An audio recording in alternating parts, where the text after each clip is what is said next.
بسم اللہ الرحمن الرحیم نحمدہ ونصلی علی رسولہ الکریم۔ سفر کی وجہ سے ناغا ہوا 2 دن تفسیر کے لیکچر میں، انشاءاللہ ہم اس کو دوبارہ کنٹینیو کرتے ہیں۔ سورہ کہف کا رکوع نمبر 11 اور 16ویں پارے کا رکوع نمبر 2، اس کا مختصر لفظی ترجمہ ہو چکا تھا گرامر کے ساتھ۔ اب انشاءاللہ ہم اس کی تفسیر شروع کرتے ہیں۔ بسم اللہ الرحمن الرحیم۔ وَيَسْأَلُونَكَ عَنْ ذِي الْقَرْنَيْنِ قُلْ سَأَتْلُو عَلَيْكُم مِّنْهُ ذِكْرًا۔ میں نے بتایا تھا کہ نبی صلی اللہ علیہ وسلم کی نبوت کے دلائل میں ہے یہ واقعہ۔ یہودیوں نے آپ سے پوچھا کہ ذوالقرنین کے بارے میں بتائیے۔ ذوالقرنین وہ تھے جن کی تاریخ مسخ ہو چکی تھی، ایک بادشاہ تھے جنہوں نے پوری دنیا کو فتح کیا اور اللہ کے دین کو دنیا میں غالب کیا۔ پیغمبر تھے یا ولی اللہ تھے، راجح یہی ہے کہ پیغمبر نہیں تھے، لیکن اگر پیغمبر تھے تو ہمارا ایمان ہے، ہم تمام پیغمبروں پہ ایمان لاتے ہیں۔ بعض ایسے ہیں جن کے بارے میں قرآن نے بتا دیا کہ یہ اللہ کے پیغمبر تھے، بعض ایسے ہیں جن کے بارے میں قرآن نے مبہم رکھا۔ تو ان کی وجہ تسمیہ میں نے بتا دی تھی کہ ان کو قرن کہتے ہیں، سینگ کو، کنارے کو، تو زمین کے دونوں کناروں کو فتح کیا انہوں نے۔ تو ان کی تاریخ مسخ ہو چکی تھی، لیکن ایک اللہ والے گزرے تھے، نیک بادشاہ گزرے تھے، اس وقت کی آباد دنیا میں انہوں نے اللہ کے دین کو بلند کیا۔ تو اس لیے نبی صلی اللہ علیہ وسلم سے ان کے بارے میں آگے پوچھا گیا کہ آپ ان کے بارے میں کیا جانتے ہیں، آپ بتائیے، اگر آپ اللہ کے سچے پیغمبر ہیں تو آپ کو پتہ ہونا چاہیے۔ تو وہی نازل ہوئی نبی صلی اللہ علیہ وسلم پر، اور یہ واقعہ اللہ تعالیٰ نے نبی صلی اللہ علیہ وسلم کو بتایا کہ یہ آپ سے ذوالقرنین کے بارے میں کہتے ہیں۔ قُلْ سَأَتْلُو عَلَيْكُم مِّنْهُ ذِكْرًا، آپ کہہ دیجئے عن قریب میں تمہیں ان کے بارے میں بتاؤں گا، تذکرہ کروں گا ان کا۔ ان کی تاریخ کیا ہے اس بارے میں دیکھیں، ہمارے پاس قرآن و سنت میں کوئی واضح بات نہیں ملتی۔ تاریخی روایات ہیں جن میں بڑا ٹکراؤ ہے، اور میں ویسے بھی کوشش کرتا ہوں کہ تفسیر کے لیکچر میں قرآن کو اتنا فوکس کروں کہ بس قرآن آپ کی سمجھ میں آئے۔ باقی آپ نیٹ پہ بھی سرچ کر سکتے ہیں اور کتابیں بھی پڑھ سکتے ہیں، بہت کچھ کہا گیا ہے، لیکن اتنی بات قرآن ہی سے پتہ چلتی ہے کہ یہ نبی صلی اللہ علیہ وسلم کے قریب کا واقعہ ہے، کوئی بہت زیادہ پرانا نہیں ہے۔ اور یہ قرآن میں اشارہ ایسے ملتا ہے کیونکہ ذوالقرنین مشرق کی طرف بھی گئے، زمین کا بالکل مشرقی حصہ جہاں آبادی ختم ہو رہی ہے، یا یوں کہہ سکتے ہیں کہ آبادی جہاں سے شروع ہو رہی ہے، اور بالکل زمین کے مغربی حصے میں بھی گئے جہاں آبادی ختم ہو رہی ہے، اور شمال کے حصے میں بھی گئے جہاں شمال میں اینڈ جو تھا آبادی کا۔ تو اس سے اور جنوب جو تھا نا، اس کا تذکرہ نہیں ہے یہاں، ساؤتھ کا تذکرہ نہیں ہے۔ وجہ اس کی یہ ہے کہ جنوب میں دنیا میں بہت بعد میں آبادی ہوئی ہے۔ ابھی بھی آپ دیکھ لیں، جنوبی ممالک جو آتے ہیں، آسٹریلیا ہے، یا جو ایکویٹر کے اس طرف جو بھی علاقے ہیں لیفٹ سائڈ پہ، یعنی اگر آپ مشرق سے مغرب کی طرف رخ کر کے کھڑے ہوتے ہیں تو ایکویٹر کے جو لیفٹ سائڈ پہ علاقے ہیں وہ افریقہ اور آسٹریلیا۔ تو افریقہ میں بھی آبادی بھی اب بھی بہت کم ہے، تو ایسا معلوم ہوتا ہے کہ اس وقت ساؤتھ میں آبادی تھی نہیں، تبھی ذوالقرنین مشرق کی طرف گئے ہیں، اور ویسٹ کے انتہا میں گئے اور ساؤتھ کی طرف گئے ہیں۔ تو یہ 3 جگہیں جہاں دنیا آباد تھی، اور پہلے آبادی دنیا میں یہیں ہوئی ہے۔ آسٹریلیا تو میرا خیال ہے دریافت بھی بہت بعد میں ہوا ہے۔ تو ان ملکوں میں ذوالقرنین نہیں گئے، لیکن یہ ان جگہوں پہ ذوالقرنین نہیں گئے، یعنی 3 جگہوں پہ بہت زیادہ آبادی تھی اس وقت۔ تو یہ آبادی کا ہونا اس کی علامت ہے کہ یہ کوئی بہت زیادہ پرانا تاریخی واقعہ نہیں ہے کہ جس وقت دنیا کے مخصوص علاقوں میں آبادی تھی۔ ہمیں قرآن سے پتہ چلتا ہے کہ دنیا میں جو سب سے پہلے آبادی جہاں زیادہ پھیلی ہے، یہ وہ علاقے ہیں جو شمال کی طرف ہیں زمین کے، یعنی شمال کی طرف، جیسے ایکویٹر کے رائٹ سائڈ پہ، اگر آپ مشرق سے مغرب کی طرف رخ کر کے کھڑے ہوتے ہیں تو ایکویٹر کے جو رائٹ سائڈ ہے اور مغربی، یہ 2، یعنی شمال میں، نارتھ میں اور ویسٹ میں، اس طرف دنیا میں اولین آبادی اس طرف ہے، تبھی زیادہ تر پیغمبروں کے واقعات بھی یہیں سے متعلق ہیں، اور یہاں جو قدیم انسانی تہذیب اور جو قدیم آبادی کے آثار بھی یہیں سے زیادہ ملتے ہیں۔ تو اتنی بات بہرحال ثابت ہو گئی کہ یہ علاقے اس وقت آباد تھے، تو ظاہر ہے یہ کوئی بہت پرانا واقعہ نہیں ہے، یہ نبی صلی اللہ علیہ وسلم کے دور کے قریب کا واقعہ، یا کم سے کم یہودیوں، یعنی حضرت ابراہیم علیہ السلام کے دنیا میں آنے کے بعد کا واقعہ ہے، کیونکہ بہت بڑی آبادی پر یہودیوں کی حکومت تھی، تو اسی دور کے کوئی یہ بادشاہ گزرے ہیں کہ انہوں نے بھی بہت بڑا علاقہ فتح کیا۔ وَيَسْأَلُونَكَ عَنْ ذِي الْقَرْنَيْنِ، یا آپ سے ذوالقرنین کے بارے میں پوچھتے ہیں، آپ ان کو بتا دیجئے کہ ان قریب میں اس کا تذکرہ تم سے کروں گا۔ اِنَّا مَكَّنَّا لَهُ فِي الْأَرْضِ، ہم نے ان کو زمین میں ٹھکانہ دیا تھا، وَآتَيْنَاهُ مِنْ كُلِّ شَيْءٍ سَبَبًا، اور ہر طرح کے وسائل ہم نے ذوالقرنین کو دیے تھے۔ فَأَتْبَعَ سَبَبًا، آپ نے راستوں کو اختیار کیا یا وسائل کو اختیار کیا، ان وسائل کو اختیار کر کے جہاد کیا اللہ کے راستے میں۔ حتیٰ اذا بلغ مغرب الشمس، جب سورج غروب ہونے کی جگہ پہنچے، وجدہا تغرب فی عین حمیۃ، آپ نے اس کو سیاہ پانی میں غروب ہوتے ہوئے پایا۔ مغرب شمس کا مطلب ظاہر ہے جہاں سورج غروب ہوتا ہے وہاں تو دنیا میں کوئی جا ہی نہیں سکتا، زمین گول ہے، وہ تو گھومتا ہی رہے گا، ہر جگہ ہی سورج غروب ہو رہا ہوتا ہے۔ لیکن آج بھی دنیا میں مشرقی ممالک اور مغربی ممالک کہلاتے ہیں، جیسے قرآن میں آتا ہے نا، وَأَوْرَثْنَا الْقَوْمَ الَّذِينَ كَانُوا يُسْتَضْعَفُونَ مَشَارِقَ الْأَرْضِ وَمَغَارِبَهَا الَّتِي بَارَكْنَا فِيهَا، کہ ہم نے بنی اسرائیل کو وارث بنا دیا جو ضعیف سمجھے جاتے تھے، زمین کے مشرقوں کا بھی اور زمین کے مغربوں کا بھی۔ تو مشرقوں اور مغربوں سے کیا مراد ہے؟ وہ آبادی جو ایسٹ کی طرف ہے اور وہ آبادی جو ویسٹ کی طرف ہے، تو یہ مطلب ہے مشرق اور مغرب کا۔ تو قرآن کے مشرق سے یہی مراد ہوتا ہے کہ وہ آبادی جو ایسٹ کی طرف، آج جس کو ایسٹ کہتے ہیں، اور وہ آبادی جو ویسٹ کی طرف۔ تو سورج کے غروب ہونے کی جگہ کا مطلب کیا؟ مطلب وہ آباد علاقہ، آخری علاقہ جہاں سورج غروب ہو جاتا ہے، یعنی جب ہم زمین کے بیچ میں کھڑے ہوتے ہیں تو وہ ویسٹ کا علاقہ جہاں اس کے بعد پھر آبادی نہیں ہے، تو یہ مغرب الشمس سے مراد ہے۔ وَجَدَهَا تَغْرُبُ فِي عَيْنٍ حَمِيَةٍ، یعنی آپ تو علاقے فتح کرتے چلے جا رہے تھے، تو جہاں آبادی بالکل ختم ہو گئی تو آپ نے سورج کو پایا، محسوس کیا کہ وہ عین چشمے کو بھی کہتے ہیں اور مطلق پانی کو بھی کہتے ہیں، سمندر کو بھی کہتے ہیں۔ اصل اطلاق تو اس کا چشمے پر ہوتا ہے، لیکن اس کا عربی لغت میں ہی ہر طرح کے پانی پر بھی اس کا اطلاق ہوتا ہے۔ تو زیادہ تر مفسرین اس طرف گئے ہیں کہ اس سے مراد ہے سمندر، یعنی سمندر میں ڈوبتا ہوا پایا۔ مطلب یہ کہ آگے آبادی ختم ہو رہی تھی اور آپ مزید آگے جا نہیں سکے، تو آپ نے اس کو ہمہ سے نکلا ہے، ہمہ عربی میں کوئلے کو کہتے ہیں، گرم کوئلہ جو ہوتا ہے سیاہ، تو ہمیہ سیاہی والا، یعنی سیاہی والا پانی۔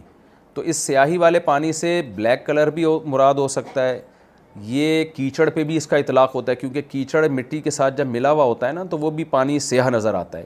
اور اس سے مراد یہ بھی، سیاہ کا اطلاق عربی میں جو بھی گہرا کلر ہوگا نا اس کو بھی عربی میں سودا کہا جاتا ہے، اسود کہا جاتا ہے، تو اس پر بھی اطلاق ہو سکتا ہے۔ خلاصہ یہ نکلے گا کہ جب وہ پانی میں سورج ڈوب رہا تھا تو وہ پانی کا رنگ گہرا تھا۔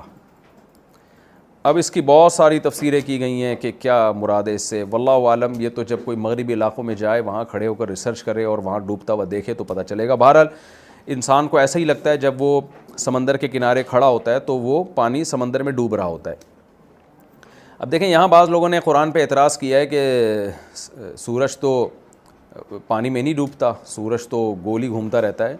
تو قرآن نے یہ نہیں کہا کہ سورج پانی میں ڈوب رہا تھا، بلکہ قرآن نے کیا وجدہا، ذوالقرنین نے پایا ایسا، ذوالقرنین کو ایسا لگا کہ پانی میں ڈوب رہا ہے۔ تو یہ میں سمجھتا ہوں خود قرآن کی صداقت کی دلیل ہے کہ اس وقت دنیا یہ سمجھتی تھی کہ سورج کوئی خاص جگہ ہے جہاں جا کے غائب ہو جاتا ہے اور پھر مشرق سے طلوع ہوتا ہے، کسی جگہ سے نکل رہا ہوتا ہے۔ اس وقت دنیا، جب اسلام دنیا میں آیا تو اتنی زیادہ، خاص طور پہ عرب کے بدوؤں کے پاس، عربوں کے پاس اتنی نالج نہیں تھی کہ زمین گول ہے اور سورج اسی طرح چکر لگائے چلا جا رہا ہے۔ عربوں کے پاس کم از کم اتنی نالج نہیں تھی، ہو سکتا ہے یونان میں اور ادھر ادھر علاقوں میں وہاں کے سائنسدان یہ بات جان گئے ہوں، لیکن عربوں کے پاس نالج نہیں تھی۔ یہ آیت قرآن مجید کی معجزے کی اور بلاغت کی کتنی بڑی دلیل ہے۔ قرآن یہ بھی تو کہہ سکتا تھا حتیٰ اذا بلغ مغرب الشمس، یہاں تک کہ جب ذوالقرنین مغربی علاقے کی طرف پہنچے جہاں سورج غروب ہوتا ہے، تو تغرب فی عین حمیۃ، سورج غروب ہونے لگا پانی کے اندر۔ وجدہ کا لفظ اگر قرآن نہ لے کر آتا نا تو قرآن کی آیت سائنسی اصولوں کے بالکل خلاف ہو جاتی۔ عرب تو مان لیتے کہ سورج غروب ہوتا ہے سمندر کے اندر، لیکن یہ سائنس اس کو غلط ثابت کر دیتی ہے آج کے دور میں۔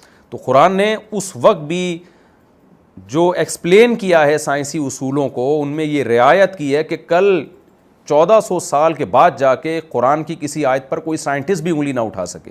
اس لیے قرآن نے الفاظ یہ کہے وجدہا، ذوالقرنین کو ایسا لگا کہ وہ پانی میں ڈوب رہا ہے۔ آپ آج بھی ساحل سمندر پہ کھڑے ہوتے ہیں مغرب کی طرف رخ کر کے، تو آپ کو ایسا لگتا ہے کہ سورج پانی کے اندر ڈوب رہا ہے۔ تو آپ دیکھیں کہ اگر نبی صلی اللہ علیہ وسلم اللہ کے سچے نبی معاذ اللہ نہ ہوتے تو آپ یہ یوں آیت پڑھ دیتے کہ سورج پانی میں ڈوب رہا تھا، لیکن آپ صلی اللہ علیہ وسلم پر اللہ کی طرف سے کلام نازل ہوا اور اللہ کو کے علم میں یہ بات تھی کہ سورج پانی میں ڈوبتا نہیں ہے، اس لیے اللہ تعالیٰ نے پہلے ہی فرما دیا کہ ذوالقرنین کو ایسا لگا کہ سورج پانی میں غروب ہو رہا ہے، وجد عندها قوما، تو وہاں آپ نے مغرب شمس میں یعنی زمین کے انتہائی مغرب کی جانب ایک قوم کو پایا، لوگ آباد تھے وہاں پہ۔ قلنا یا ذا القرنین اما ان تعذبا، جب ذوالقرنین نے وہ علاقہ فتح کیا ہے تو اللہ تعالیٰ کہتے ہیں ہم نے ذوالقرنین کو وحی کی۔ اب اگر ذوالقرنین اللہ کے ولی تھے تو یہ آپ کے دل میں الہام ہوا، اور اگر اللہ کے پیغمبر تھے تو پراپر وحی آئی آپ کے اوپر۔ وہ کیا وحی تھی؟ ہم نے ذوالقرنین سے کہا، یا بعض علماء نے یہ بھی کہا ہے کہ اس وقت کے پیغمبر کو حکم ہی یہی تھا کہ اپنے امتیوں کو بتا دیں کہ اس طرح سے جہاد ہوگا کہ آپ جب کسی علاقے کو پکڑیں گے تو آپ کے پاس یہ آپشن ہوگا کہ چاہے ان کو قتل کر دیں چاہے ان کو چھوڑ دیں۔ تو قلنا یا ذا القرنین کا مطلب قلنا بذریعتی نبی ہی، ہم نے نبی کے ذریعے ذوالقرنین کو کہا۔ اس وقت کے جو بھی نبی تھے ان کی تعلیمات ہی یہی تھیں۔ جیسے آج ہم کسی سے کہتے ہیں نا کہ بھائی اللہ تم سے کہہ رہا ہے کہ 5 ٹائم نمازیں پڑھو، تو وہ کہہ سکتا ہے اللہ مجھ سے تو نہیں کہہ رہا، تو ہم کہیں گے اللہ پیغمبر کے ذریعے آپ سے کہہ رہا ہے، پیغمبر کی احادیث آپ کے پاس موجود ہیں۔ تو حضرت ذوالقرنین کو یا تو اللہ نے ڈائریکٹ وحی کی یا الہام کیا، یا وقت کے پیغمبر کی تعلیمات حضرت ذوالقرنین کے پاس پہنچی تھیں۔ وہ تعلیمات یہی تھی کہ جو قوم آپ نے پکڑی ہے، جو گرفتار ہوئے ہیں جنگ کے ذریعے، جو علاقہ فتح ہوا ہے، ان کے ساتھ ان 2 میں سے ایک معاملہ آپ کریں۔ وہ معاملہ کیا ہے؟ اما ان تعذبا، اے ذوالقرنین یا تو ان کو عذاب دے، وَإِمَّا أَن تَتَّخِذَ فِيهِمْ حُسْنًا، یا آپ کے پاس یہ بھی آپشن ہے کہ آپ ان میں کے ساتھ اچھا سلوک کریں، ان کو چھوڑ دیں آپ۔ تو آپ کے پاس دونوں آپشن ہیں، جو چاہیں آپ کریں۔ قال اما من ظلم فسوف نعذبه، حضرت ذوالقرنین نے فرمایا جو ان میں ظالم ہوگا ہم اس کو سزا دیں گے، ثم يرد الى ربه، پھر وہ لوٹایا جائے گا اپنے رب کی طرف آخرت میں، فيعذبه عذابا نکرا، تو اللہ تعالیٰ بھی اس کو بہت سخت عذاب دے گا آخرت کے دن۔ وَأَمَّا مَنْ آمَنَ وَعَمِلَ صَالِحًا، اور ان میں جو ایمان لے آیا اور نیک اعمال کیے، فَلَهُ جَزَاءً الْحُسْنَى، اس کے لیے اچھا بدلہ ہے، وَسَنَقُولُ لَهُ مِنْ أَمْرِنَا يُسْرًا، اور ہم ان قریب اس کے لیے اچھا معاملہ کریں گے، اس کو اور نوازیں گے ہم۔ دیکھیں دنیا میں جہاد جب بھی ہوتا ہے نا، چاہے یہودیوں نے کیا ہو، چاہے عیسائیوں نے کیا ہو، چاہے مسلمانوں نے کیا ہو، تو جہاد کی 2 قسمیں ہیں، ایک دفاعی جہاد کہلاتا ہے اور ایک اقدامی جہاد کہلاتا ہے۔ دفاعی جہاد کا مطلب یہ ہوتا ہے کہ کسی قوم نے آپ پہ حملہ کیا تو ظاہر ہے آپ نے دفاع کرنا ہے، جیسے تیسے ممکن ہو اپنا ڈیفینس کرنا ہے۔ اس جہاد کو ساری دنیا جائز سمجھتی ہے، آپ کا ذاتی حق سمجھتی ہے۔ ایک جہاد وہ ہوتا ہے جو اقدام کرنا۔ اقدام کا مطلب یہ ہوتا ہے کہ اللہ تعالیٰ نے پیغمبروں کو دنیا میں بھیجا، نوح علیہ السلام کو، صالح علیہ السلام کو۔ ان پیغمبروں کو حکم یہ تھا کہ آپ نے صرف دعوت دینی ہے، آپ نے تلوار نہیں اٹھانی، اس دعوت کے پیچھے تلوار نہیں ہے۔ تو جو ایمان لے آئے، نہیں لے کر آئے، اللہ اس کو خود نمٹے گا قیامت کے دن۔ جیسے نوح علیہ السلام 950 سال دعوت دیتے رہے، 40-50 لوگ ایمان لے کر آئے، باقیوں کو اللہ نے تباہ کر دیا۔ صالح علیہ السلام دعوت دیتے رہے، شعیب علیہ السلام دعوت دیتے رہے، اور ہود علیہ السلام دعوت دیتے رہے، ابراہیم علیہ السلام دعوت دیتے رہے، لوط علیہ السلام دعوت دیتے رہے۔ ان تمام پیغمبروں کی دعوت کے پیچھے تلوار نہیں تھی۔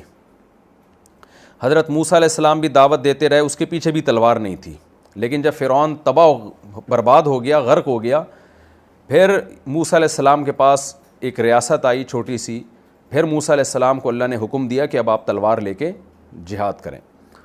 تو ہم پچھلی امتوں میں دیکھتے ہیں جہاد کا حکم ہمیں نہیں ملتا، لیکن ہم موسیٰ علیہ السلام قرآن میں اگر ہم دیکھتے ہیں تو موسیٰ علیہ السلام کے دور سے ہمیں لگتا ہے کہ باقاعدہ تلوار کا تذکرہ ملتا ہے کہ اللہ تعالیٰ نے حضرت موسیٰ کو حکم دیا کہ اپنی قوم کو کہیں کہ قوم عمالقہ پہ آپ جا کے لڑائی کریں۔ پھر مشہور واقعہ ہے کہ یہودیوں نے کہا کہ ہم سے نہیں لڑا جاتا، جس پہ ان کو سزا ملی ہے، اور وادی عتیق میں 40 سال وہ دھکے کھاتے رہے۔ تو وہاں قوم عمالقہ نے کوئی حملہ نہیں کیا تھا موسیٰ علیہ السلام پر، بلکہ موسیٰ علیہ السلام کو خود حکم تھا کہ آپ نے ان کے اوپر حملہ کرنا ہے۔ اس کے بعد جو سلیمان علیہ السلام کی تاریخ ہے، داؤد علیہ السلام کی تاریخ ہے، یہاں اسٹیٹ تھی اور باقاعدہ یہاں سے حملے ہوتے رہے ہیں دوسری ریاستوں پر، جس کی وجہ سے یہودیوں کی ایک بہت بڑی ریاست دنیا میں قائم ہو گئی. تو یہ کہلاتا ہے اقدامی جہاد. اس کا فلسفہ یہ ہے کہ یہ زمین اللہ کی ہے، تو اللہ تعالیٰ صرف انسانوں سے یہ مطالبہ نہیں کرتے کہ جو ایمان لانا چاہے لے آئے، جو نہ لانا چاہے اس کو اپنے حال پہ چھوڑ دو. ٹھیک ہے، زبردستی کسی کو مسلمان نہیں بنایا جائے گا، لیکن زمین پر جو نظام چلے گا وہ اللہ کا چلے گا نظام. تو اس نظام کو قائم کرنے کے لیے تلوار اٹھانے کا حکم ہے. تو یہ یہود میں بھی رہا ہے، عیسائیوں میں بھی رہا ہے. اب پچھلی امتوں میں کیوں نہیں تھا؟ وجہ اس کی بار بار میں بتاتا رہتا ہوں کہ اللہ تعالیٰ نے اس دنیا کو جوڑا ہے اسباب کے ساتھ. اگر ہم قرآن کا مطالعہ کرتے ہیں، پچھلی امتوں میں جو اقدامی جہاد نہیں رہا اس کی وجہ یہ تھی کہ اہل اسلام بہت کمزور تھے، وہ لڑ نہیں سکتے تھے. نوح علیہ السلام کے دور میں 40-50 لوگ مسلمان ہوئے ہیں، وہ ہزاروں کا مقابلہ نہیں کر سکتے تھے. لہذا ان کو حکم دیا گیا کہ بس آپ نے دعوت دینی ہے. نوح علیہ السلام 950 سال دن میں بھی رات میں بھی پکارتے رہے. صالح علیہ السلام کے ساتھ بہت تھوڑے لوگ ایمان لائے، ہود علیہ السلام کے ساتھ بہت تھوڑے لوگ، لوط علیہ السلام کے ساتھ بہت تھوڑے لوگ، ابراہیم علیہ السلام کے ساتھ تو 2-4 کے علاوہ آپ کی 2 ازواج تھیں اور آپ کے بھانجے. ان کے علاوہ ہمیں نہیں پتہ چلتا کہ کوئی اور شخص تیسرا بھی ایمان لے کر آیا. تو آپ نے ہجرت کر کے علاقہ ہی چھوڑ دیا. تو یوسف علیہ السلام کا بھی ایسا ہوا کہ جب مصر میں گئے ہیں تو بہت تھوڑی تعداد میں بنی اسرائیل تھے، وہ مصریوں سے لڑ نہیں سکتے تھے. لیکن جب موسیٰ علیہ السلام کے دور میں بنی اسرائیل کو نجات ملی ہے، اچھا پھر موسیٰ علیہ السلام کو بھی حکم نہیں تھا کہ فرعون کے خلاف تلوار اٹھائیں. ظاہر ہے گراؤنڈ ریئلٹی یہ کہہ رہی تھی کہ ایسا ہو نہیں سکتا کہ ایک قوم جو غلام بنی ہوئی ہے اور اس کے پاس اپنے ظلم سے بچنے کے لیے وسائل نہیں ہیں، وہ ایک مضبوط ریاست کے خلاف خروج کیسے کر سکتی ہے. لہذا وہاں بھی اللہ نے اپنی طاقت اور قدرت سے فرعون کو تباہ و برباد کر دیا. اب جو بنی اسرائیل بچے نا، ظلم سے آزاد ہوئے، اب ان کے پاس ایک چھوٹی سی اسٹیٹ آ گئی. اب ان کو حکم ہوا کہ اب تم نے زمین پر اللہ کا نظام نافذ کرنا ہے. تو یہاں بہت سے لوگ اعتراض کرتے ہیں کہ بھئی یہ اسلام کس بات کا حکم دے رہا ہے، کہ یا قرآن کس بات کا حکم دے رہا ہے پیغمبروں کو کہ جی تلوار اٹھائیں اور زمین پر اللہ کے نظام کو نافذ کریں. تو اس کو خوب اچھی طرح سمجھیں کہ زمین پر کوئی بھی نظام جب نافذ ہوتا ہے نا، اس کے پیچھے تلوار ہی ہوتی ہے.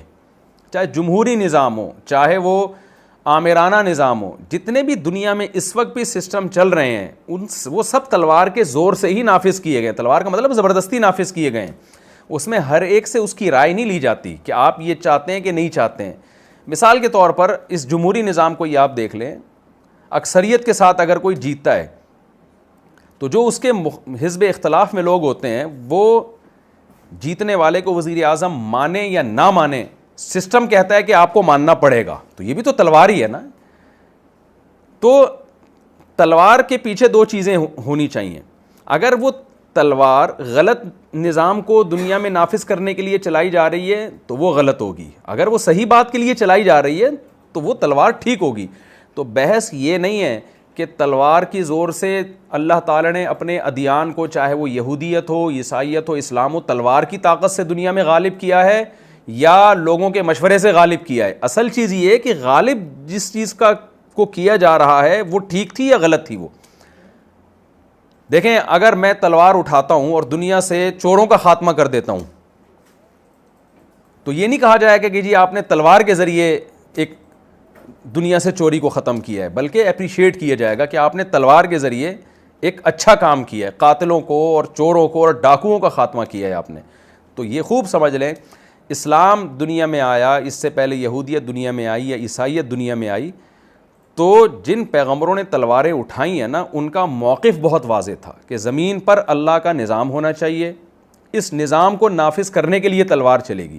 ایک بات. نمبر 2 کہ ہم جس نظام کو اللہ کا نظام کہہ رہے ہیں، اس نظام کے اللہ کے نظام ہونے پر ہمارے پاس مضبوط دلائل ہے. یعنی ایک آدمی تلوار اٹھاتا ہے، وہ کہتا ہے کہ میں اللہ کے نظام کو دنیا میں نافذ کرنے کے لیے یہ کام کر رہا ہوں، لیکن اس کے پاس دلیل ہی نہیں ہے کہ میرا جو نظام ہے وہ اللہ کا نظام ہے، تو وہ بھی غلط ہے. دیکھیں یہاں 3 اسٹیپ ہیں، اس کو خوب اچھی طرح سمجھیں. تین اسٹیپ ہیں، اس کو یعنی ہمیشہ کے لیے نا یہ اقدامی جہاد کا فلسفہ آپ کے دماغ میں بیٹھ جائے گا. جب آپ تلوار اٹھاتے ہیں، نمبر 1 آپ جس سسٹم کو دنیا میں غالب کرنے کی بات کر رہے ہوتے ہیں نا تلوار کی طاقت سے، پہلی بات وہ سسٹم ٹھیک ہونا چاہیے. ایک بات، غلط چیز کو دنیا میں آپ تلوار کے ذریعے نافذ نہیں کر سکتے. نمبر 2، اس کے ٹھیک ہونے پر آپ کے پاس مضبوط دلائل ہوں، 2 اور 2 4 کی طرح آپ کے پاس دلائل ہوں کہ یہ جو میں چیز دنیا میں نافذ کر رہا ہوں یہ ٹھیک ہے. جیسے کوئی کرپشن کے خلاف جہاد کرتا ہے تو ساری دنیا مانتی ہے کہ کرپشن غلط ہے، تو یعنی یہ اتنا واضح آپ کا دعویٰ ہونا چاہیے. تیسری چیز، آپ کے پاس اسباب اور وسائل بھی ہوں کہ اسباب اور وسائل کی دنیا میں آپ فتح بھی حاصل کر سکتے ہوں. تو 3 شرطیں کسی تحریک میں، کسی نظام میں پائی جائیں گی تو شرعاً بھی اور عقلاً بھی ان کو اجازت ہوگی کہ وہ تلوار اٹھائیں اور اپنے نظام کو دنیا پہ نافذ کر دیں. اور یہ 3 شرطوں میں سے ایک شرط بھی اگر نہیں پائی جاتی تو پھر کسی تحریک کو یا کسی بھی شخص کو اجازت نہیں ہے. مثال کے طور پر اب میں ایسی مثالیں دیتا ہوں جس سے یہ جو میں نے 3 شرطیں بیان کی ہیں نا، یہ شرطیں اچھی طرح سمجھ میں آئیں گی. ایک آدمی تلوار اٹھاتا ہے، ایک تحریک چلاتا ہے. جیسے ہٹلر نے تلوار اٹھائی تھی، وہ بھی اقدامی لڑائی کر رہا تھا. اس نے تلوار اٹھائی کہ جی میں پوری دنیا میں کا کنٹرول اپنے ہاتھ میں لینا چاہتا ہوں. لیکن تلوار اس نے اٹھائی اس بیس پہ وہ چاہتا تھا کہ جرمن کو پوری دنیا کا حاکم بنا دے. اس سے جب پوچھا گیا کہ بھئی آپ جرمن قوم کو پوری دنیا کا حاکم کیوں بنانا چاہتے ہیں، اس نے دلیل دی کہ جرمن قوم دنیا کا بہترین دماغ رکھتی ہے اور دنیا کا لیڈر بننے کی سب سے بڑی جرمن قوم میں صلاحیت ہے. یہ دلیل بھی غلط تھی، اور جس چیز کو دنیا میں، جس ہدف کو لے کے وہ دنیا میں اس نے تلوار چلائی، وہ ہدف بھی غلط تھا. ایک شرط ہو سکتا ہے پائی جاتی ہو، اس نے کہا ہوگا کہ میرے پاس اتنے وسائل ہیں، اتنی طاقت ہے، اتنا اسلحہ ہے، ایسی منظم فوج ہے کہ میں دنیا پہ غلبہ پا سکتا ہوں. تو اس میں 2 رائے ہو سکتی ہیں کہ ہٹلر کے پاس اتنی مضبوط فوج تھی یا نہیں تھی. ہم مان لیتے ہیں کہ جی اس کے پاس اتنی مضبوط آرمی تھی، اتنے وسائل تھے کہ وہ دنیا میں غلبہ حاصل کر سکتا تھا. لیکن پچھلی 2 شرطیں یہاں مفقود ہو رہی ہیں کہ آپ جس چیز کو دنیا میں نافذ کر رہے ہو اس کی آپ کے پاس برحق ہونے کی کیا دلیل؟ آپ یہ تو قوم کی جنگ ہے، آپ ایک قوم کو دنیا کا امام بنانا چاہتے ہو. تو دنیا میں جتنی بھی غیر مسلموں کی جنگیں ہوتی رہی ہیں، یا تو یعنی ان میں 2 شرطیں لازمی مفقود ہیں. نہ ان کے پاس کوئی ہدف ہوتا ہے صحیح، ہدف کیا ہوتا ہے دنیا کے وسائل پہ قبضہ کرنا، اور نہ اس ہدف کے صحیح ہونے کی ان کے پاس کوئی واضح دلیل ہوتی ہے. جبکہ اسلامی جنگیں یا یہود و نصارہ کی جو جنگیں رہی ہیں، ان جنگوں کے پیچھے دعویٰ بھی درست ہوتا ہے اور ان کے پاس اس دعوے کے درست ہونے کی دلیل بھی بہت واضح ہوتی ہے. تیسری شرط میں اختلاف ہو سکتا ہے کہ آپ کے پاس پاور ہے یا نہیں. تو جتنی بھی جنگیں دنیا میں ہوئی ہیں، جو مذہب کے نام پہ جنگیں ہوئی ہیں، اگر ان جنگوں میں مذہب ٹھیک تھا اور جو مذہب کے نام پہ جنگ کرنے والے لوگ تھے ان کے پاس اپنے مذہب کے برحق ہونے کے دلائل بھی 2 اور 2 4 کی طرح بالکل واضح تھے، اور ان کے پاس اتنی طاقت بھی تھی کہ لڑائی کے بعد فساد برائے فساد نہیں ہوگا بلکہ وہ علاقوں پہ قبضہ کر لیں گے، تو پھر ایسی جنگ ان کے لیے بالکل جائز تھی. دنیا میں کوئی عقل مند اس کو غلط نہیں کہہ سکتا. تو یہ اقدامی جہاد ہے جو اسلام میں بھی رہا ہے، یہودیوں میں بھی رہا ہے اور عیسائیوں میں بھی رہا ہے. اور میں بار بار یہ بات کہتا ہوں، ہمارے ایک دوست اٹلی گئے نا تو انہوں نے کہا کہ وہاں پہ ایک اٹلی میں جو ایک سٹی ہے جو پانی پہ ہے، اس کا نام اس وقت میرے ذہن سے نکل گیا، میں ہو کے بھی آیا ہوں، چاروں طرف پانی ہے. تو وہاں ایک بورڈ انہوں نے لگا کے رکھا ہوا ہے کہ مسلمان فاتحین جب یورپ میں داخل ہوئے تو جو ناجائز قبضہ انہوں نے کیا اور تلواریں چلائی تو ہم بھاگ کے ان جزیروں میں محصور ہو گئے تھے. تو میرے دوست نے مجھے اٹلی سے فون کیا کہ یہ 2 مسلمان فاتحین کے بارے میں اس طرح کے بورڈز پہ یہاں چیزیں لکھی ہوئی ہیں. میں نے ان سے کہا کہ ان سے آپ یہ کہنا کہ یورپ جو عیسائیوں کے ہاتھ میں آیا نا تو وہ بھی فاتحین ہی آئے تھے، وہاں پہ یہودیوں کو بھگایا تھا ان فاتحین نے. تو آپ نے جو یورپ پہ قبضہ کیا تھا وہ بھی مذہب کی بیس پہ کیا تھا کہ آپ کے پیچھے عیسیٰ علیہ السلام کی دعوت تھی اور آپ کا یہ ہدف تھا کہ حضرت عیسیٰ برحق نبی ہیں اور جو نبی برحق ہوتا ہے اسی کی تعلیمات کو دنیا میں ہم نے غالب کرنا ہے. تو آپ کے مقابلے میں یہودی کھڑے ہوئے، آپ نے یہودیوں سے علاقے چھین کے ان پہ قبضہ کیا. تو اس لیے یہ احتجاج کا حق تو یہودیوں کو ہونا چاہیے کہ ہم سے علاقے چھینے گئے ہیں. پھر ہم یہودیوں کی طرف آتے ہیں تو یہودی اگر کہے گا ہم پہ ظلم ہوا، عیسائیوں نے جنگیں لڑ کے ہم سے ہمارے علاقے چھینے، تو ہم یہودیوں سے بھی یہ کہیں گے کہ جناب آپ نے بھی داؤد علیہ السلام اور سلیمان علیہ السلام کی قیادت میں جہاد ہی کیا تھا. اس وقت آپ کا دعویٰ یہ تھا کہ داؤد علیہ السلام کا دین سچا ہے، سلیمان علیہ السلام کا دین سچا ہے، موسیٰ علیہ السلام کا دین سچا ہے، لہذا اس دین کو دنیا میں غالب ہونا چاہیے. اور آپ کے پاس اس کے برحق ہونے کے دلائل بھی تھے اور آپ کے پاس طاقت بھی تھی اور یہ مذہب بھی واقعی برحق تھا، لہذا آپ کا حق تھا کہ آپ دنیا پہ حکومت کریں، تو آپ نے حکومت کی۔ تو اب یہی دعویٰ پھر اسلام کا بھی دعویٰ ہے کہ محمد صلی اللہ علیہ وسلم برحق نبی ہیں، اور مسلمانوں کے پاس آپ صلی اللہ علیہ وسلم کے نبی ہونے کے اور اسلام کے سچے ہونے کے 2 اور 2 4 کی طرح واضح روشن دلائل بھی ہیں، اور مسلمانوں کے پاس پاور بھی تھی لڑنے کی۔ 100% پاور کا ہونا تو ضروری نہیں ہے، آدھی پاور بھی ہو تو قرآن نے مدد کا وعدہ کیا ہے، تو جذبہ بھی تھا۔ تو اسی جذبے کے تحت اگر مسلمانوں نے آپ کے علاقوں پہ قبضہ کر لیا تو کوئی نیا کام نہیں ہوا ہے، وہی کام ہوا ہے جو یہودی پہلے مشرکین کے خلاف کرتے رہے، پھر عیسائی یہودیوں کے خلاف کرتے رہے، اور اس کے بعد مسلمان فاتحین پھر دونوں کے خلاف کرتے رہے ہیں۔ تو کوئی اچھمبے کی بات نہیں ہے، تو یہ دنیا کا رواج بھی ہے اور عقل بھی اسی کو درست کہتی ہے۔ اور پھر ہم جو مشرکین ہیں، جو اقدامی جہاد کے قائل نہیں ہیں، جو بت پرست ہیں، ان کی بھی ماضی اگر تاریخیں اٹھا کے دیکھیں تو ان کے پاس بھی آج جتنے علاقے ہیں وہ بھی سارے تلوار کی طاقت سے ہی انہوں نے فتح کی ہیں۔ یہ تو جمہوری نظام دنیا میں اب آیا ہے، پہلے تلواریں ہی چلتی رہی ہیں۔ محمد بن قاسم کے بارے میں کہا جاتا ہے نا کہ یہ علاقہ تو راجہ داہر کا تھا، محمد بن قاسم نے وہاں سے آ کے سندھ پہ حملہ کر کے جبراً سندھ کو فتح کر کے اسلام میں اور اسلامی ریاست میں داخل کیا، تو یہ تو اصل میں تو ہندوؤں کا تھا اور راجہ داہر کا تھا۔ تو وہاں بھی ہے کہ راجہ داہر کون سا الیکشن کے ذریعے آیا تھا، راجہ داہر بھی تلوار کی طاقت سے ہی اس نے ان علاقوں پہ قبضہ کیا تھا۔ تو تلوار ہی کی طاقت سے دنیا میں حکومتیں ہمیشہ قائم ہوئی ہیں۔ یہ تو ایک دفعہ جب قائم ہو گئیں تو بڑی جنگوں سے روکنے کے لیے پھر آپس میں ان کے ایگریمنٹ ہوئے ہیں کہ ہم ایک دوسرے کے خلاف لڑیں گے نہیں۔ تو یہ میں نے پوری جو لمبی چوڑی تقریر کی ہے نا آپ کے سامنے، یہ اسلام کے اقدامی جہاد کو سمجھانے کے لیے۔ تو مسلمان فاتحین جو اللہ کے نیک بندے ہیں یہ ہمیشہ سے رہے ہیں، جن میں ایک ذوالقرنین ہے۔ تو اللہ نے حضرت ذوالقرنین کا واقعہ یہ سمجھانے کے لیے بھی بیان کیا ہے کہ الذین آمنوا یقاتلون فی سبیل اللہ والذین کفروا یقاتلون فی سبیل الطاغوت۔ دنیا میں ہمیشہ تلوار چلی ہے، چلی کس کام کے لیے؟ جو ایمان والے ہیں انہوں نے قوم پرستی کے لیے، وسائل پہ قبضہ کرنے کے لیے تلوار نہیں چلائی، بلکہ اللہ کے نظام کو دنیا میں غالب کرنے کے لیے چلائی۔ والذین کفروا یقاتلون فی سبیل الطاغوت، اور جو خدا کو نہیں ماننے والے انہوں نے بھی تلواریں چلائی ہیں لیکن شیطانی نظام کو دنیا میں نافذ کرنے کے لیے۔ تو ذوالقرنین کا واقعہ بھی جو اصل سبق ہمیں اس سے ملتا ہے وہ یہ ملتا ہے کہ اللہ کے نیک بندوں نے تلواریں اٹھائی ہیں اور دنیا میں اللہ کے نظام کو نافذ کیا ہے۔ اور یہ ٹاپک میں ایک بات پہ ختم کرتا ہوں، وہ یہ کہ اگر کوئی غیر مسلم کہتا ہے نا کہ اسلام تلوار کے زور سے پھیلا ہے، تو آپ اس کو یہ کہہ دیا کریں کہ اسلام نے تلوار کے زور سے نمازوں کو پھیلایا، توحید کو پھیلایا، دنیا سے زنا کو ختم کیا، شراب کو ختم کیا، سودی نظام کو ختم کیا۔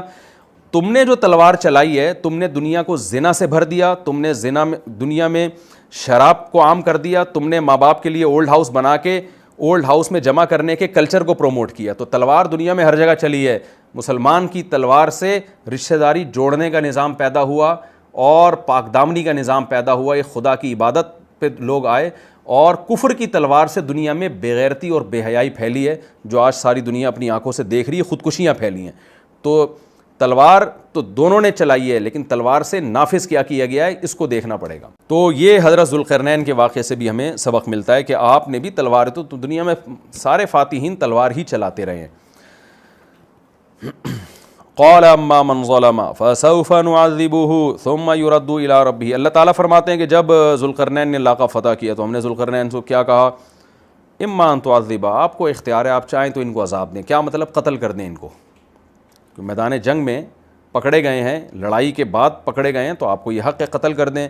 وَإِمَّا أَن تَتَّخِذَ فِيهِمْ حُسْنًا، یہ بھی آپ کے پاس حق ہے، اس زمانے کی شریعت میں ایسا ہی ہوگا کہ آپ ان پر احسان کر کے ان کو چھوڑ دیں۔ تو آپ کو اللہ نے دونوں اختیار دیے، اس زمانے کی شریعت میں ایسا ہی تھا۔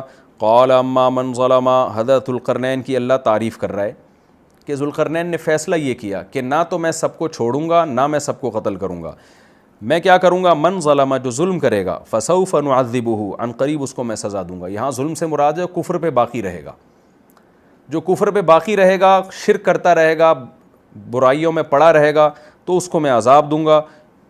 بظاہر ایسا لگتا ہے عذاب سے مراد قتل کرنا۔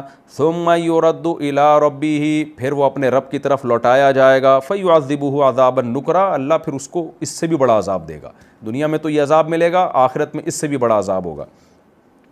اس سے پتہ چلتا ہے کہ پچھلی امتوں میں شاید جزیے کا رواج نہیں تھا، یہ تو اسلام نے احسان کیا کہ تلوار سے آپ نے کسی کو مسلمان نہیں کرنا، بلکہ ہماری شریعت میں حکم یہ ہے اللہ کا، اب تو اقدامی جہاد ہی ختم ہو گیا کیونکہ مسلمانوں کے پاس طاقت ہی نہیں، اپنے ملکوں کو بچانا مسلمانوں کے لیے مشکل ہو گیا ہے، لیکن پچھلی امتوں میں جب پچھلے جو مسلمانوں کے ماضی میں جب جہاد ہوا ہے تو ہماری شریعت نے ہمیں، قرآن میں بھی ہے یہ حکم اور احادیث میں تو بہت ہی واضح ہے کہ کسی بھی علاقے کو جب فتح کیا جائے گا تو تلوار کے زور سے کسی کو مسلمان نہیں بنایا جائے گا، بلکہ ان کو پہلے دعوت دی جائے گی. اگر وہ اسلام قبول کر لیتے ہیں تو ان کو چھوڑ دیا جائے گا، اگر اسلام قبول نہیں کرتے تو تلوار چلے گی، اور تلوار کے بعد پھر ان پہ جزیے کو نافذ کیا جائے گا، ان کے جان اور مال کا تحفظ کیا جائے گا، اور ان کی عبادت گاہوں کو بھی باقی رکھا جائے گا، اور ان سے ایک مخصوص قسم کا ٹیکس لیا جائے گا ہر سال، جو بہت تھوڑا ہے.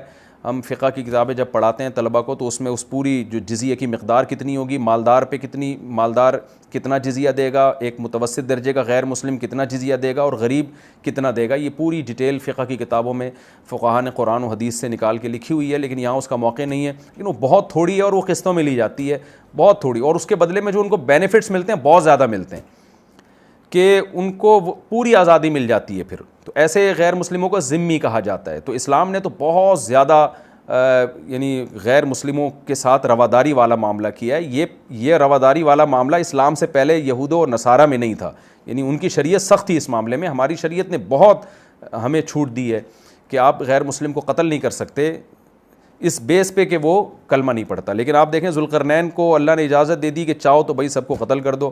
ذوالقرنین نے کہا جو ظلم سے بچ جائے گا، یعنی شریعت کو فالو کرے گا، میں اس کے ساتھ اچھا سلوک کروں گا، جو نہیں کرے گا میں اس کو سزا دوں گا. تو اس شریعت میں اجازت تھی، ہماری شریعت میں نہیں ہے. لیکن ہماری شریعت میں بھی یہ محدود وقت کے لیے، جب حضرت عیسیٰ ابن مریم علیہ الصلاۃ والسلام نازل ہوں گے تو صحیح احادیث سے پتہ چلتا ہے وَيَضَعُ الْجِزْيَةَ، حضرت عیسیٰ کے دور میں جزیہ ختم ہو جائے گا. اما الاسلام و اما السیف، یا تو تلوار ہوگی یا اسلام ہوگا. یعنی حضرت عیسیٰ جب نازل ہوں گے تو وہاں بالکل یہی حکم ہوگا جو ذوالقرنین کو اللہ نے حکم دیا تھا. بلکہ ذوالقرنین کو تو اجازت دی تھی کہ آپ چاہیں تو ان کو چھوڑ دیں، چاہیں تو سزا دیں، لیکن عیسیٰ ابن مریم کو اجازت نہیں ہوگی. وہاں یہی ہوگا کہ اللہ کی حجت بندوں پر اتنی تمام ہو چکی ہے کہ حضرت عیسیٰ علیہ السلام کو حکم ہوگا کہ اس وقت جو مجاہدین ہیں، جو اسلام قبول کرے گا تو بچے گا، نہیں کرے گا تو اس کو قتل کیا جائے گا. لیکن خوب سمجھ لیں آج یہ حکم نہیں ہے، ہمیں اجازت نہیں ہے کہ ہم آج کسی غیر مسلم کو قتل کر لیں، قطعاً اس کی اجازت نہیں ہے. تو یہ دو مسئلے میں ایک بتا دوں، ایک تو حضرت عیسیٰ کا، اور ایک مسئلہ ہے کہ عرب میں اگر کوئی غیر مسلم ہے جب اس کے خلاف جہاد ہوگا تو کیا ہوگا. تو اس بارے میں امام ابو حنیفہ کا موقف یہ ہے کہ عرب کے خلاف جب لڑائی ہوگی تو اس میں بھی جزیہ نہیں ہے، یا تو اسلام ہے یا تلوار ہے. تو ماضی میں جو لڑائیاں عربوں کے خلاف ہوتی رہی ہیں، امام ابو حنیفہ کا موقف یہ ہے کہ ان سے جزیہ نہیں لیا جائے گا. اور دلیل اس کی یہی ہے کہ عربوں پہ حجت تمام ہو چکی ہے، قرآن ان کی زبان میں نازل ہوا ہے، وہ تو قرآن کو اچھی طرح سمجھتے ہیں، اس کے بعد ان پر حجت تمام ہو چکی ہے، لہذا ان کے لیے حکام سخت ہیں. جو عجمی ہیں ان کے لیے حکام نرم ہیں. اور جیسے عیسیٰ ابن مریم نازل ہوں گے نا جب، تو اسلام کے سچے ہونے کے دلائل دنیا میں اتنے واضح ہو چکے ہوں گے. سنوریہم آیاتنا فی الآفاق، قرآن کہتا ہے ہم اسلام کے برحق ہونے کے دلائل ان کو دکھاتے رہیں گے. تو عیسیٰ ابن مریم کے دور میں 2 اور 2 4 کی طرح اتنا واضح ہو چکا ہوگا اسلام، اور اسلام کی دعوت بھی اتنے بھرپور طریقے سے پہنچ چکی ہوگی کہ اللہ کی حجت لوگوں پہ تمام ہو جائے گی. پھر کوئی یہ کہے کہ میری سمجھ میں اسلام نہیں آ رہا، اس کا مطلب بہت زیادہ ہٹ دھرم اور ضدی ہی ہے. لہذا اس وقت بھی حکم سخت ہو جائے گا کہ بھئی اما الاسلام، یا تو اسلام یا پھر تلوار، تیسرا آپشن جزیے کا آپ کے پاس نہیں ہے. لیکن عیسیٰ ابن مریم کے آنے سے پہلے عربوں کے بارے میں تو وہی حکم ہے کہ اما الاسلام و اما السیف. لیکن اختلافی مسئلہ ہے، میں نے بتایا یہ صرف امام حنیفہ کا موقف ہے، باقی تینوں ائمہ اس کے قائل نہیں ہیں. وہ کہتے ہیں عربوں سے بھی جزیہ لیا جائے گا، لیکن امام حنیفہ کہتے ہیں عربوں پہ حجت تمام ہو چکی ہے. ان کے الگ الگ دلائل ہیں، اس میں جانے کا کوئی زیادہ فائدہ نہیں، اور ویسے بھی آج کل اقدامی جہاد تو ہے نہیں. تو اس ڈیٹیل میں جب عیسیٰ علیہ السلام کے دور میں اقدامی جہاد شروع ہوگا تو ویسے ہی جزیہ کے حکام ختم ہو چکے ہوں گے. اللہ کرے کہ اس سے پہلے مسلمانوں کے پاس اتنی طاقت آ جائے، خلافت قائم ہو جائے، ریاست قائم ہو جائے ایک مضبوط جیسے ہوا کرتی تھی. یہ تو اب اللہ کی مرضی ہے. میرا مقصد تو صرف ابھی فقہی احکام بیان کرنا ہے. تو اس وقت بھی جو ہے نا حجت تمام ہو چکی ہوگی، لہذا اس وقت اسلام یا تلوار. تو یہاں حضرت ذوالقرنین کو اللہ نے کیا فرمایا، اما ان تعذب و اما ان تتخذ فیہم حسنا، چاہے تو آپ قتل کر دیں، چاہیں تو آپ اچھا سلوک کریں. حضرت ذوالقرنین نے کہا جو ظلم کرے گا قتل کروں گا، پھر اللہ اس کو عذاب دے گا. واما من آمن وعمل صالحا فلہ جزاء الحسنى، جو ایمان لا کے نیک اعمال کرے گا اس کو بہت اچھا بدلہ دوں گا، اور سنقول له من امرنا یسرا، اس کے ساتھ میں اچھا معاملہ کروں گا. ثم اتبع سببا، وہ علاقہ فتح کر کے وہاں ذوالقرنین نے اپنا کوئی نائب بٹھا کے حکومت قائم کر کے ذوالقرنین وہاں سے نکلے، حتیٰ اذا بلغ مطلع الشمس، پھر زمین کے مشرق کی طرف سفر کیا، یہاں تک کہ مطلع الشمس، جہاں سے سورج طلوع ہوتا ہے نا، جو انتہائی آبادی ہے، کتنا لمبا سفر ہوگا آپ اس زمانے میں دیکھیں، تو وہاں پہنچے، وجدہا تطلع علی قوم، تو سورج کو دیکھا ہے کہ ایسی قوم پہ طلوع ہو رہا ہے، لم نجعل لہم من دونہا سترا، کہ ہم نے اس قوم اور سورج کے درمیان کوئی آڑ نہیں رکھی تھی۔ آڑ نہ ہونے کا مطلب یہ کہ چٹیل میدان میں وہ لوگ رہتے تھے، اور ایسے دیہاتی بدو قسم کے لوگ تھے کہ گھر بنانا بھی نہیں جانتے تھے، دھوپ میں پڑے رہتے تھے، اس ٹائپ کی کوئی قوم تھی۔ کذالک، اللہ فرماتے ہیں اسی طرح معاملہ ہے، یعنی ہم جو ذوالقرنین کا واقعہ بیان کر رہے ہیں بالکل اسی طرح ہے۔ یہ بلاغت ہے قرآن کی۔ ایک اشکال ہوتا ہے نا کہ انتہائی مغرب شمس کو فتح کرنے کے بعد، انتہائی مغربی علاقوں کو فتح کرنے کے بعد، اس دور میں جب آپ کے پاس سواریاں نہیں ہوتی تھیں، ہوائی جہاز نہیں تھے، تو انتہائی مشرقی حصے میں پہنچے کیسے؟ تو اللہ فرماتے ہیں کذالک، ایسا ہی ہے جیسا ہم بیان کرنے، اللہ نے ان کو وسائل دیے تھے، پہنچ گئے وہ۔ وقد احطنا بما لدیہ خبرا، اور ہم نے احاطہ کیا ہوا تھا ذوالقرنین کے ارد گرد جو کچھ بھی تھا اس کا احاطہ کیا ہوا تھا خبر کے اعتبار سے، یعنی ہمیں پوری خبر ذوالقرنین کی معلوم ہے۔ ثم اتبع سببا، اس کے بعد پھر آپ نے راستے کو فالو کیا، حتی اذا بلغ بین السدین۔ اب یہاں قرآن بیان نہیں کر رہا کہ کس سمت میں گئے، لیکن جمہور مفسرین اسی طرف ہیں کہ اس سے مراد ہے شمال کی سمت، شمال کی طرف گئے۔ بین السدین وجد من دونہما قوما لا یکادون یفقہون قولا۔ وقت ہمارا مکمل ہو چکا ہے، تو اس آیت کی تفسیر انشاءاللہ پھر میں اگلے ایپیسوڈ میں آپ کے سامنے پیش کروں گا، چونکہ یہ واقعہ تھوڑا سا لمبا ہے۔ تو نارتھ کی طرف جب ذوالقرنین گئے تو وہاں کیا واقعہ ہوا، دلچسپ واقعہ یہ، تو ابھی فی الحال ہم اس کو یہیں بند کرتے ہیں، اور انشاءاللہ پھر اگلے ایپیسوڈ میں اس کو یہاں سے شروع کروں گا، 16ویں پارے کا رکوع نمبر 3 اور سورہ کہف کا رکوع نمبر 11۔ تو ثم اتبع سببا حتی اذا بلغ بین السدین، یہاں سے انشاءاللہ میں اگلے ایپیسوڈ کو شروع کروں گا۔ اللہ تعالی ہمیں سمجھنے کی اور عمل کرنے کی توفیق عطا فرمائے۔ وما علینا۔